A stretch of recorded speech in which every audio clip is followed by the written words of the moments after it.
Dirumuskanlah bahwa cara menolong Allah itu adalah dengan menegakkan agamanya. Itu yang pertama. Nah, yang kedua, jamaah sekalian, dalam menegakkan agama ini kita berhadapan dengan berbagai tantangan, challenges, ya. Tantangan yang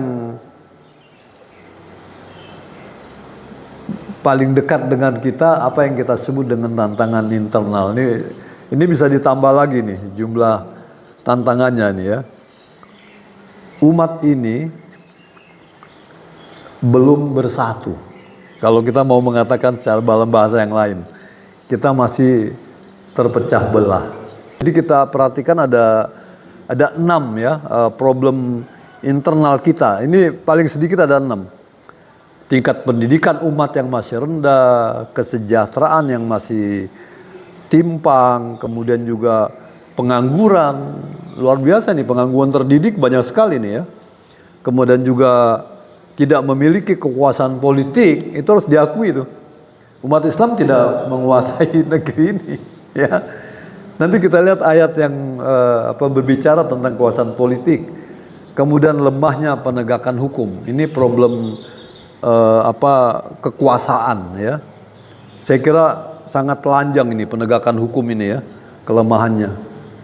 Lalu eksternalnya, ini tantangan kita dalam mendakwakan Islam. Ada sekularisme, membedakan antara yang duniawi dan ukhrawi, itu sekularisme ya, sekuler. Paham yang seperti itu termasuk apa yang disebut dengan sekularisme.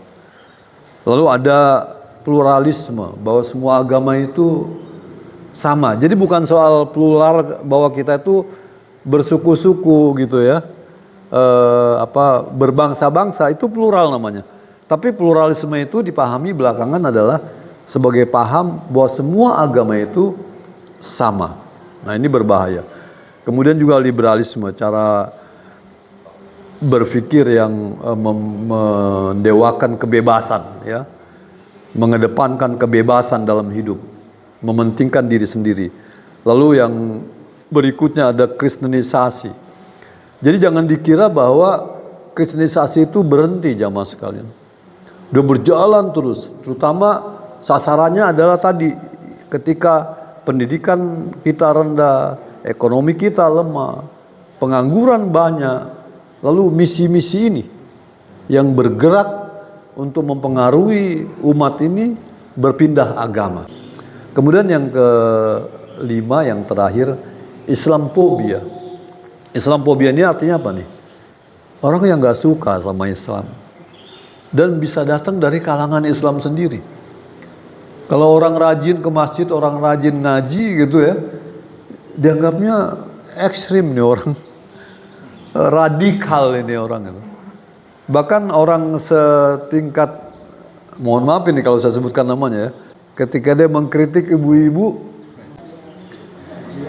saya heran kok ibu-ibu senang majlis talim kan ya. Ya Allah, itu cermin kebodohan seorang, dia kalau boleh disebut dia masih muslim ya, seorang muslim, bagaimana bisa dari lidahnya terucap, saya heran, dia bilang. Itu Islamophobia itu. Saya heran kok ibu-ibu senang majlis taklim, dia bilang. Masya Allah.